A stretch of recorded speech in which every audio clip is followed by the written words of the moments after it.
So what is it you wanted to work on with Coda? Coexistence. Coexistence work, like around dogs Around and dogs, people. people. All right. There's two forms of coexistence, so to speak.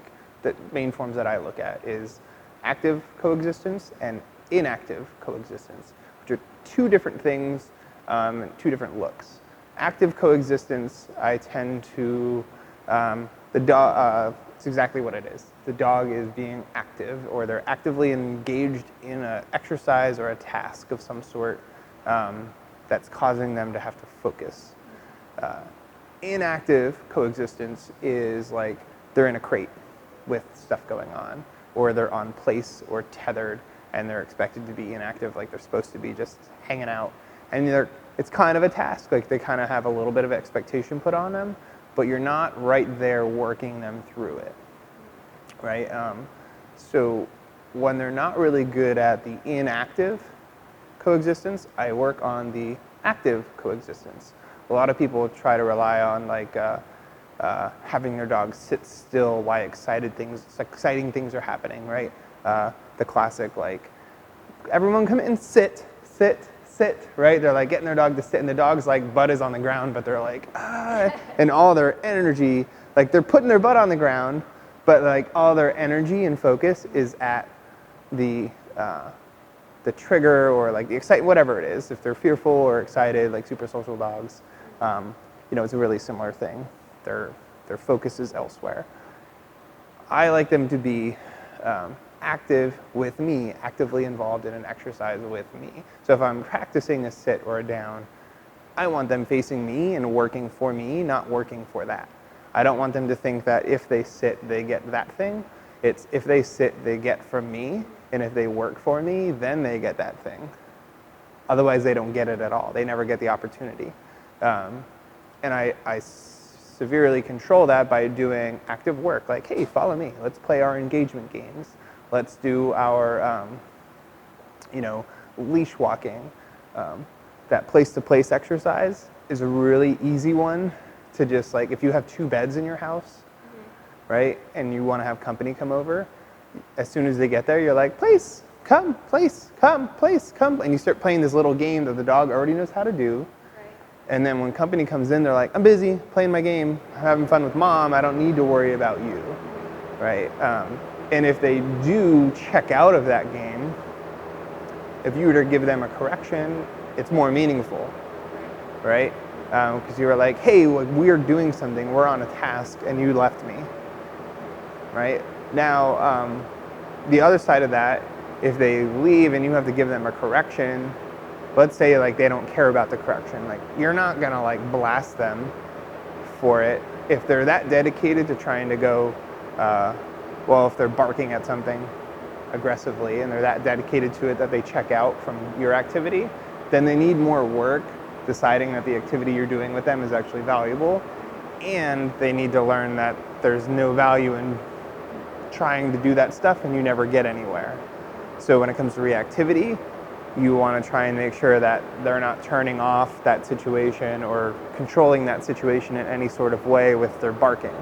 If it's excitement, and they're that excited about guests coming in or anything like that, because they're really social, they should never get over there in those sessions ever at all. Like it never happens until they learn how to have that impulse control, see it, and coexist in that moment, right? And I like to use my active coexistence exercises primarily, because if they can move with me and ignore stuff, they have a higher chance of being on their own, inactive and ignoring stuff.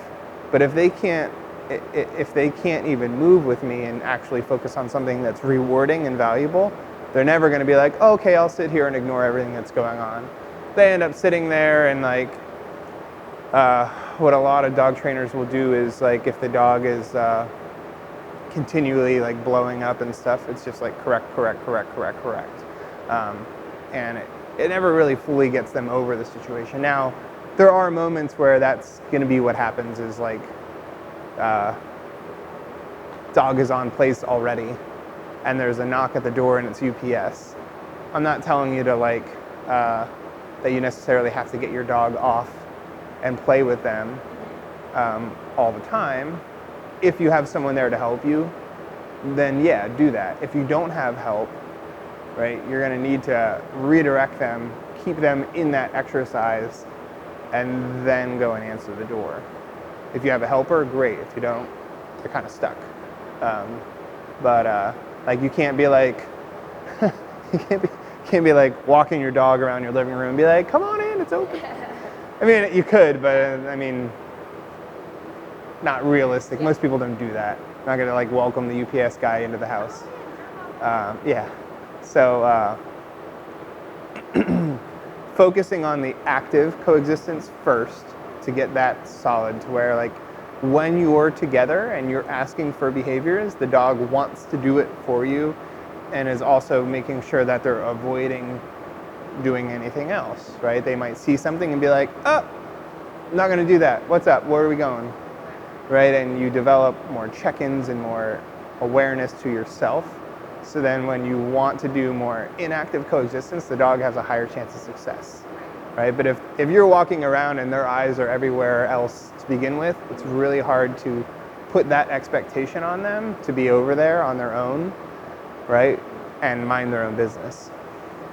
So I work on active and then get into the inactive. That's why you'll see like board and trained dogs, we move them around a lot with stuff going on, and then I put them away until they're doing really good at that, and then I put them on place. Like, they don't start out by doing place command stuff right away, because they'll fail. And what am I going to do? Just keep correcting them and putting them on, and like make them think that whole behavior sucks, right? The way that I treat it is, if you are doing really good, actively moving and working with me here, I'm going to put you there. If you do a good job there, you get to come off and you get to work again and do more fun stuff. If you don't work, you never come off. Like, if you don't do well there, you never get to come off. If you can't mind your own business and you're barking and like breaking a lot because you're trying to like interact with the environment, you never get your opportunity, right? So I use my negative punishment there, right? And if you do that enough, it's hard. You got to create it daily. It's a daily thing that you have to do in the dog's life. If you create that mindset daily, like you lost out on stuff because you couldn't behave, it gets to them. They're like, the other day when I minded my business, I got to do a lot. Then today I was like very busybody and I got nothing. Through repetition, they figure it out. Because you can't have a sit down conversation with them, right? They'll never get that. Yeah, hey, stop doing that. Like, listen, we talked about this. No, so we do it over time and with repetition, and you only get, so many reps of that in a day, because that's just life. But if you're constantly creating the same expectations, you get the behaviors that you want, right? That's why I find it so valuable to turn a dog off, then do stuff with them, and then turn them off again right afterwards. A lot of times people seem to like get the dog out of the crate, go for a potty, the dog's all jacked up because it's morning or they just got home from work or whatever. Dog's all jacked up and excited. They never ask them to turn off. They just go right into going for a walk or right into playtime or whatever. And then the dog is always anticipating and expecting fun. Me. Same thing when company comes over, right? Or say you get home with company and you come into the house and you have your friends or your family or whatever with you and you let the dog out and they run around and they say hi to everyone. Their expectation is now that when people enter the home, I say hello right away. And you create that. Versus you get home with your company and you get the dog out on a leash, you go outside for a potty, come in and put them on their bed. Or put them back in the crate if they don't know a place command. And you're like, you're just there. This is my company, not your company, right? And when they calm down, then you're like, all right, say hi to everyone. And typically their adrenaline level is lower by then, so they make better social choices at that point, and they tend to jump less or mouth less or lick less. Like, dogs do all sorts of impulsive stuff, so it tends to help them be better in their social situations with people. So people don't turn their dogs off enough, and they have a lot of excitement issues. It's so common. So it's always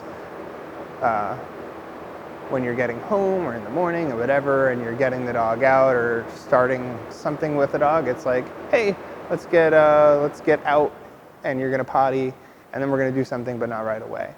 Just be there. Let them relax, turn off, wait for the moment to happen. If they're sitting there like this, right, like watching you get dressed and stuff, and they're all excited and shaking internally, that's not helpful. Turn off, mind your own business, do nothing.